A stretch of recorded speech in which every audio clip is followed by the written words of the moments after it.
on diverse psychological levels, which I might as well begin by distinguishing from one another. 1. Asceticism may be a mere expression of organic hardihood disgusted with too much ease. 2. Temperance in meat and drink, simplicity of apparel, chastity, and non-pampering of the body generally, may be fruits of the love of purity, shocked by whatever savors of the sensual. 3. They may also be fruits of love, that is, they may appeal to the subject in the light of sacrifices which he is happy in making to the deity whom he acknowledges. 4. Again, ascetic mortifications and torments may be due to pessimistic feelings about the self, combined with theological beliefs concerning expiation. The devotee may feel that he is buying himself free, or escaping worse sufferings hereafter by doing penance now. 5.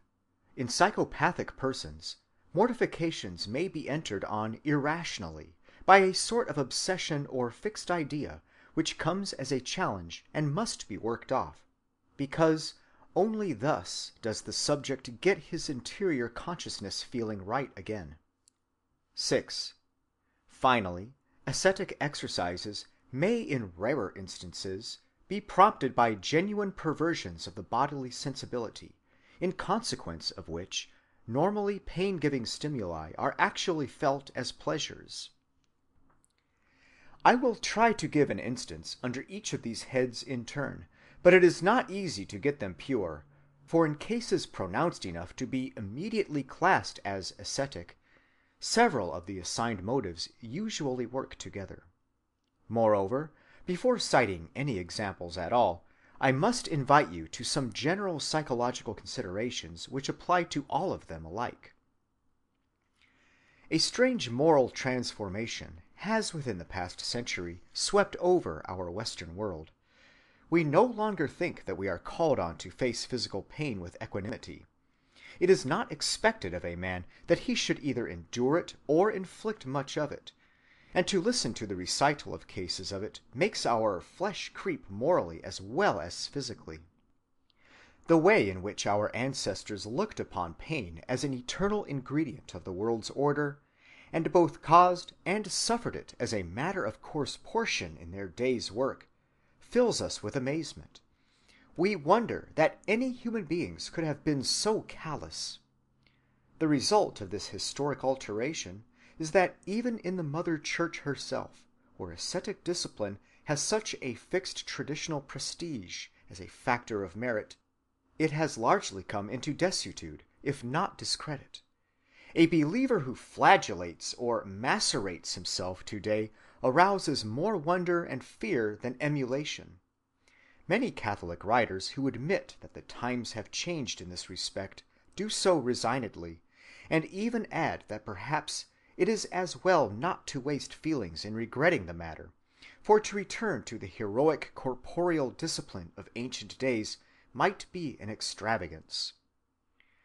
Where to seek the easy and the pleasant seems instinctive, and instinctive it appears to be in man, any deliberate tendency to pursue the hard and painful as such and for their own sakes might well strike one as purely abnormal.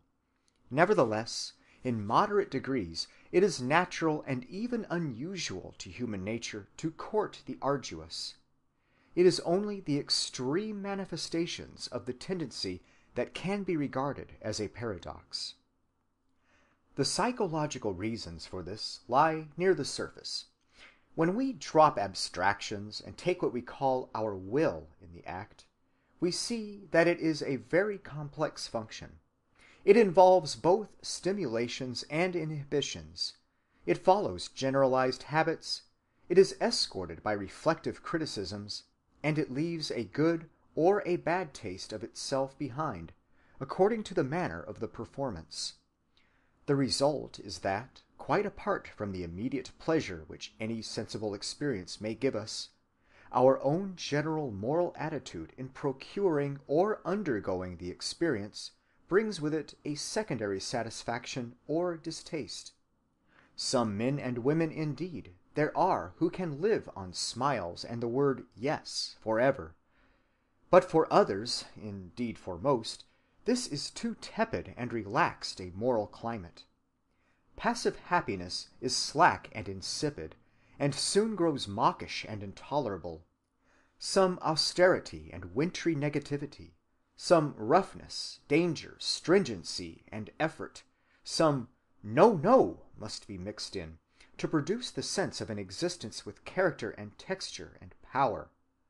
The range of individual differences in this respect is enormous, but whatever the mixture of yeses and nos may be, the person is infallibly aware when he has struck it in the right proportion for him. This, he feels, is my proper vocation. This is the optimum, the law, the life for me to live. Here I find the degree of equilibrium, safety, calm, and leisure which I need, and here I find the challenge, passion, fight, and hardship without which my soul's energy expires. Every individual soul, in short, like every individual machine or organism, has its own best conditions of efficiency. A given machine will run best under a certain steam pressure, a certain amperage. An organism under a certain diet, weight, or exercise. You seem to do best, I heard a doctor say to a patient, at about 140 millimeters of arterial tension. And it is just so with our sundry souls. Some are happiest in calm weather. Some need the sense of tension, of strong volition, to make them feel alive and well. For these latter souls, whatever is gained from day to day must be paid for by sacrifice and inhibition, or else it comes too cheap and has no zest. Now, when characters of this latter sort become religious, they are apt to turn the edge of their need of effort and negativity against their natural self, and the ascetic life gets evolved as a consequence.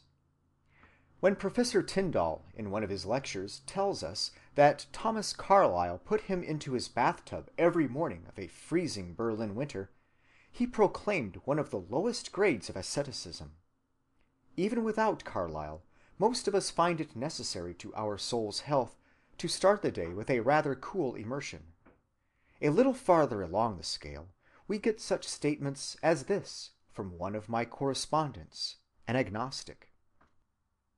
Quote, "Often at night in my warm bed, I would feel ashamed to depend so on the warmth, and whenever the thought would come over me, I would have to get up, no matter what time of night it was, and stand for a minute in the cold, just so as to prove my manhood."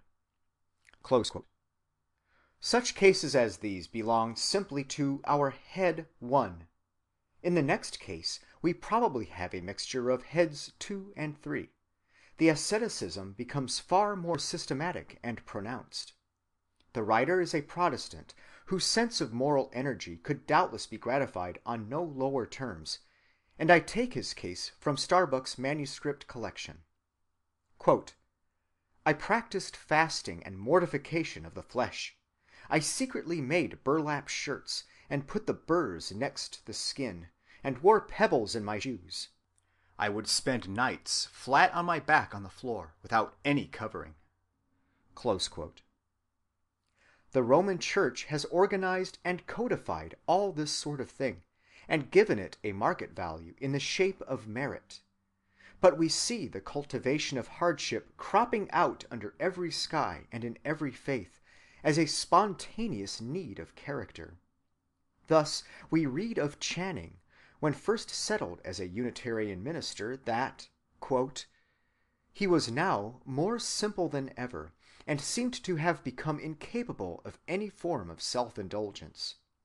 He took the smallest room in the house for his study, though he might easily have commanded one more light, airy, and in every way more suitable, and chose for his sleeping chamber an attic which he shared with a younger brother. The furniture of the latter might have answered for the cell of an anchorite, and consisted of a hard mattress on a cot bedstead, plain wooden chairs and table, with matting on the floor. It was without fire, and to cold he was throughout life extremely sensitive.